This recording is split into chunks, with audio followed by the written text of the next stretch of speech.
avia ary fandahatra isika ho Jehova, na dia tahaka ny jaky aza ny fahotanareo, dia ho fotsy tahaka ny ora-panala, na dia mangatrakatraka tahaka ny sily aza, dia ho tahaka ny volon'ondry fotsy. Isaia 1:20.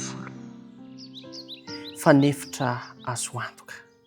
Izany indray no lohateny ny mofinainantsika amin'ity anio ity, ry ankonana malala, ry rahalahy malala ao amin'ny Tompo, ary ho tonoina aminao hatrany ny fiadanan'i Jesosy Kristy.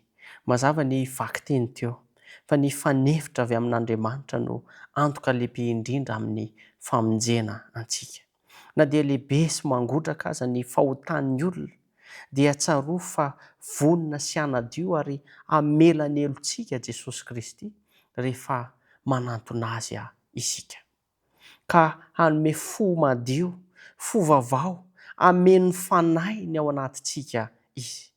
Tsy ny asa fotsiny no jerena, fa ny toe-tsaina miantefa amin'Andriamanitra amin'ny fanetretena sy ny finoana velona. Koa ilaintsika ny miantefa amin'Andriamanitra ary manantona an'Andriamanitra amin'ny fanetretena sy amin'ny finoana velona. Amin'izany fomba izany, ny finoana tsy miozongozona no mahay mamantatra ny sitrapon'Andriamanitra ary mitondra tombony amin'ny fahamarinana. Rehefa miatrika ny Klemantoetra sy ny fahalemena isika ary miantehitra tanteraka amin'ny Kristy amin'ny fanekena ny fahotantsika, dia i Jesosy no manasitrana sy manampy ny asantsika sy izay zavatra angatantsika, ka ho tanteraka eo amin'ny fiainantsika ny sitrapon'Andriamanitra. Ny fanetretena no mahatonga ny olona anankiray ekena sy rakofa ny fahamarinana. Izany hoe manana ny anjara asa lehibe ny fanetretena amin'ny fanarana an'Andriamanitra, satria rehefa manetry tena isika dia lasa eken'Andriamanitra ary rakofan'Andriamanitra ny fahamarinana, indrindra eo amasony ray.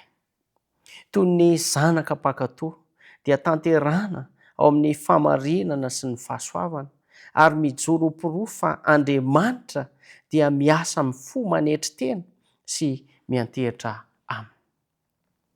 Ry ankonana malala, ny fanefitra avy amin'Andriamanitra no antoka ho amin'ny famonjena. Ny fanetretena sy ny finoana velona no fomba hiazonana ny fahamarinana eo mason'Andriamanitra. I Jesosy no manamafy sy manasitrana ny asa rehetra entintsika eo ambany fifehezan'Andriamanitra. Ny Tompo dia miantso anao amin'ity anio ity. Andeha isika handray ny fanefitra avy amin'Andriamanitra, ireo toromarika nomen'Andriamanitra ny amin'ny taridalana mba hamonjenantsika amin'ny fotsika manontolo, ankatoy izany, anaiky izany, haneho fanetretena eo amin'ny fiainantsika andavanandro sy ny finoana velona amin'ny fiainantsika. Iseho mihitsy izany finoantsika izany, ary antehitra amin'ny Kristy amin'ny ady, amin'ny fahotana sy ny Klemantoetra, dia hoentintsika eo amin'ny Kristy izany, ary antehitra amin'ny Kristy tsika ao anatin'izay, satria tsy mahavita tena isika.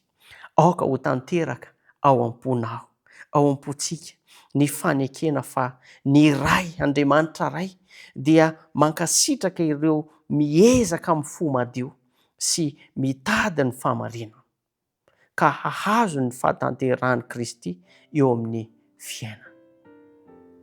Andeha hiaraka hivavaka isika. Tompo, misaotra noho ny teninao. Izany teninao izany anie dia hiainanay tsiraray avy, ary ho tonga zava-misy eo amin'ny tokantranonay, eo amin'ny fiainana isam-batan'olona, indrindra izay manaraka izao fandaharana izao. Amin'ny anaranao Jesosy Kristy. Amen.